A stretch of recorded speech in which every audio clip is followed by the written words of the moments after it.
स्वामी जी, हमारे श्रोता कह रहे हैं कि आप आध्यात्म विज्ञान की गहरी गहरी बातें कर रहे हो।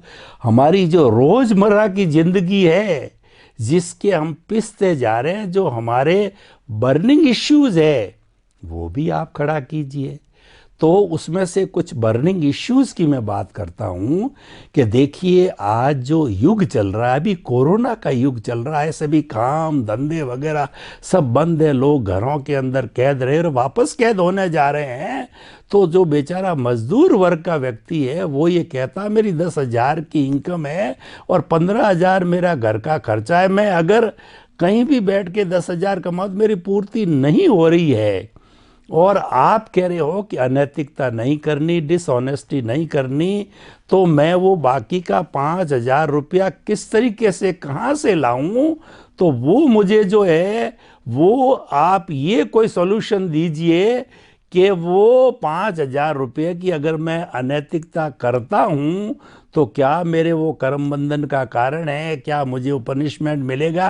क्योंकि मेरी ड्यूटी है बाल बच्चों को शिक्षा वगैरह, बेसिक बात कर रहा हूँ, रोटी कपड़ा मकान शिक्षा चिकित्सा जो फॉर्मल देनी चाहिए, उसके लिए मेरे 5,000 की कमी हो रही है। तो वो मुझे कहीं इधर उधर से करने पड़ रहे, उतनी थोड़ी जो आटे में नमक के बराबर करनी पड़ रही है, उसमें मेरी मजबूरी नहीं करना चाहता हूँ। 15,000 हो जाएंगे, जब मैं नहीं करूँगा तो उस 5,000 की अनैतिकता के बारे में कुछ आप बताइए, ताकि कि ये सामान्य लोग जो हैं उनको थोड़ी संतुष्टि हो जाए। आखिर मैं अध्यात्म विज्ञान को मानते हुए करते हुए किस तरीके से मेरा जो है परिवार का भी भरण पोषण करूँ? दो प्रकार है इसके अंदर।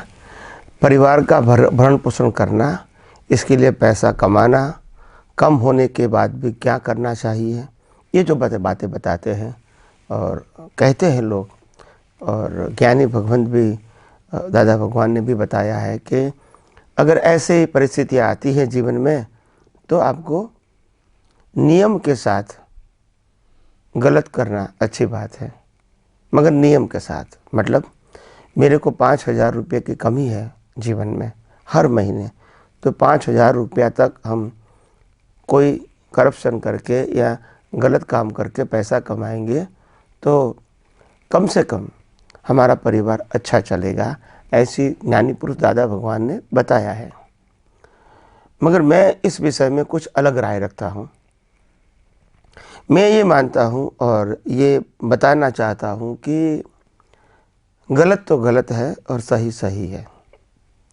और जब लिमिट की बात आती है तो लिमिट कौन तय करेगा और क्या हमारे पास ये कंट्रोल करने की शक्ति है? नहीं है। हमारा पूरा जीवन कुदरती कानून के ऊपर आधारित है और हमारे कर्म फल स्वरूप आधारित है। बौद्धिक रूप से हम इनकी लॉजिकल बात को स्वीकार करेंगे, बौद्धिक रूप से, पर स्पिरिचुअल रूप से हम इसको स्वीकार नहीं कर सकेंगे, क्योंकि स्पिरिचुअल पाथ तो सिंपल बताता है मन वचन काया की अवस्था मात्र कुदरती रचना है। इसमें कोई करेक्शन करने की कोई गुंजाइश ही आपके पास नहीं है, फ्रीडम भी नहीं है। तो इस प्रकार की बातें आध्यात्म विज्ञान में नहीं आती है, मगर सोशल लाइफ में, रिलीजियस लाइफ में, बाय रिलेटिव व्यू पॉइंट ऐसी हम बात बता सकते हैं। आध्यात्म विज्ञान में इसका समन्वय कैसे करेंगे कि भी हमारे जीवन में अगर 5,000 रुपये की कमी होती है, जो ज़रूरियात है उनसे हमको कम पैसा मिलता है परिवार चलाने के लिए, तो आखिर उसका उपाय क्या है?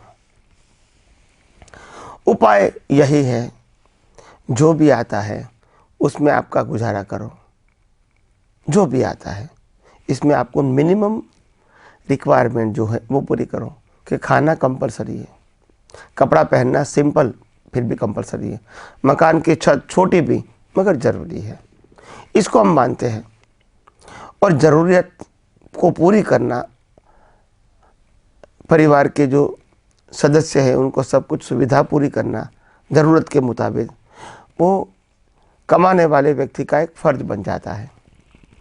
तो मैं मानता हूँ कि अपनी ज़रूरत को हो सके इतने संक्षिप्त करो, हो सके इतने ही दायरे में रखो आप जितनी आपकी इनकम है, और बाकी एक्स्ट्रा आइटम भूल जाओ, क्योंकि आपकी कैपेसिटी ही नहीं है, ये आपने कुदरत ने आपको संजोग दिया है। मैं चाहता हूँ कि मैं इम्पोर्टेड कार में घूमूं, राजा महाराजा जिससे कपड़े पहनूं, महल में रहूं, बढ़िया बढ़िया चीज़ खाऊं, प्लेन में भी घूमता रहूं, मैं विचार कर सकता हूं। मगर पुण्य नहीं है तो ये नहीं हो सकता है। मगर क्या मैं ये नहीं कर सकता हूं तो क्या मैं दुखी हो सकता हूं? नहीं, ये मेरी अज्ञानता है। कुदरत कहती है नेसेसिटी प्रोवाइड करना हमारा फर्ज है, बाकी तो पाप पुण्य है। मतलब कुदरत हर जीव को रोटी, कपड़ा और प्लेस पूरी करती है। आप ये जमीन के अंदर 15-20 फुट का खड्डा खोद दो, वहाँ जीव होगा, वहाँ भी हवा, पानी, खुराक कुदरत पहुँचाती है उसको, तभी वो जीवित रहता है। तो कुदरत तो अपनी काम करती है, मगर वो minimum requirement to survive in this world हम इंसान होने के नाते हम सोसाइटी को देते हैं, सिचुएशन को देखते हैं और इसके मुताबिक जीना चाहते हैं। हाँ, सोसाइटी में लोग मिलेंगे, आपको कहेंगे कि आपको परिस्थिति के आधार से सोसाइटी, समाज कैसा जीता है, ऐसा ही आपको जीवन जीना चाहिए। बात बराबर है, by socially it is correct. मगर जब हमारे पास पैसा नहीं है तो क्या करोगे? तो इकोनॉमिक लाइफ जीवो, मिनिमम रिक्वायरमेंट से जियो। हमारे महाभारत में और हमारे रामायण के अंदर यही बताने की एक दृष्टिकोण से कोशिश किया है कि राजा महाराजा के घराने वाले लोग, राजा और राजकुमार का स्टेटस प्राप्त हुआ है, ऐसे लोग भी जब 14 वर्ष या 12 वर्ष जब वनवास जाते हैं, तभी तो उसको मालूम होता है कि वास्तव में जीवन जीने के लिए कितनी चीज़ों की आवश्यकता है। तो इसीलिए ये बड़ी बात नहीं है कि आपके पास कितनी चीज़ भौतिक है, मगर जितनी कम चीज़ों से आप जी सकते हैं, इतना आपके लिए आनंददायक है।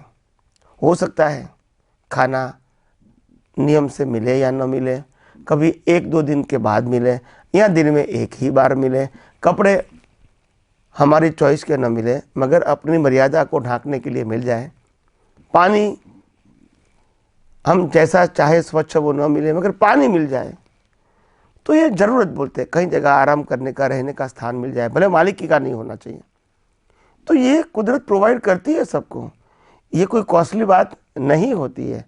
मगर जब इंसान सामाजिक संजोगों के अधीन, लौकिक संजोगों के अधीन, व्यवहार के संजोगों के अधीन जब जीना चाहेंगे, तो मैं समझता हूँ इसको दिक्कत आएगी। ये मत समझो कि कम पैसे वालों को ही दिक्कत आती है, ये गलत धारणा है आपकी। पैसा ज़्यादा होना वो भी दिक्कत की बात है।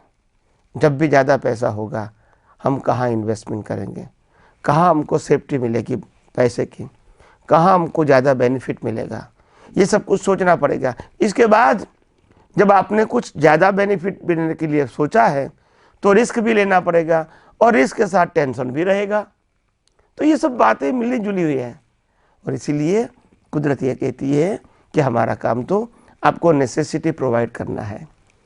उससे ज़्यादा आप जितनी भी इच्छा करोगे तो आपके पास पैसा, हर व्यक्ति को, आज मुकेश अंबानी को भी अपने पास पैसा है, वो कम लगेगा और भिखारी को भी कम लगेगा। तो ये लिमिट की बात नहीं है, ये हमारे सोच की बात है। जो भी मिलता है उनको स्वीकार करो, that is the only permanent solution.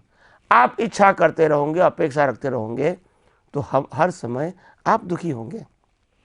और इसीलिए एक महाशय ने मेरे को आज से करीब 15-20-25 साल पहले प्रश्न किया था, स्वामी जी संसार में सभी लोग दुखी क्यों हैं?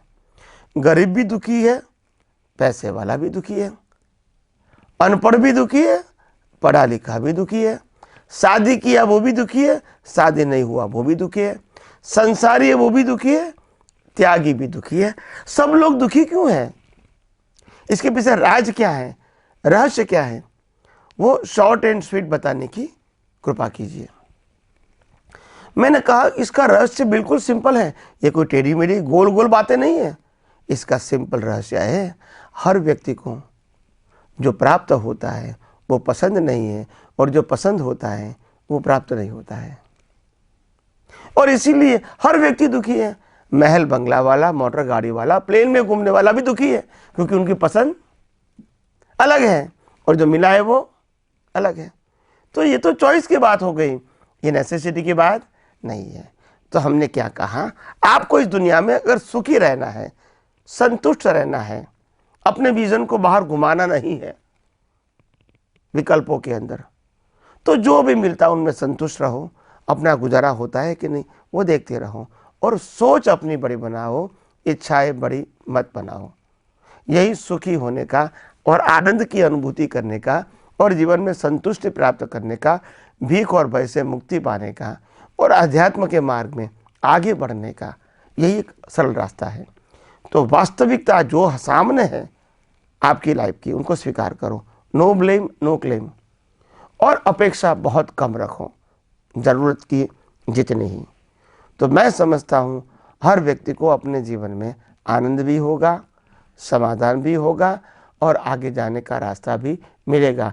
क्योंकि हर व्यक्ति यही मानती है, मैं दुखी हूँ क्योंकि मेरे पास ये नहीं है, मैं दुखी हूँ क्योंकि मेरे पास ये नहीं है, मैं दुखी हूँ क्योंकि मैं ये नहीं कर सकता हूँ, मैं दुखी हूँ क्योंकि मैं ये नहीं जानता हूँ, मैं दुखी हूँ क्योंकि मैं ये नहीं प्राप्त कर सकता हूँ। बस यही कारण है भाई, कुदरत ने जो दिया है उसमें संतुष्ट मानो ना। आखिर आपके अंदर सुख तो अंदर है, बाहर तो है नहीं, बाहर तो सिर्फ भुगतान है, मालिकी भी नहीं है आपकी। तो क्यों दौड़ रहे हो भाई? आपको जीवन जीने के लिए हवा मिलती है तो बोला मिलती है, पानी मिलता है बोला मिलता है, वनस्पति मिलता है मिलता है, तो ये बहुत हो गया टू सर्वाइव। और मर्यादा के लिए कपड़ा मिलता है, बहुत हो गया। रहने के लिए छत मिलती है कहीं भी, तो अच्छी बात है। तो minimum requirement maximum happiness and peace, और मैक्सिमम रिक्वायरमेंट इच्छाएं, मिनिमम पीस और पजल वाला लाइफ। तो हमको समझना है कि हम अपने लाइफ को किस प्रकार से देखना चाहते हैं, समझना चाहते हैं। तो आइए हम यही आध्यात्म विज्ञान के मार्ग से और गहराई से जाके हम इस विज्ञान को और डीपली, शार्पली और परफेक्टली समझने की कोशिश करें और अपना जीवन मंगलमय बनाएं।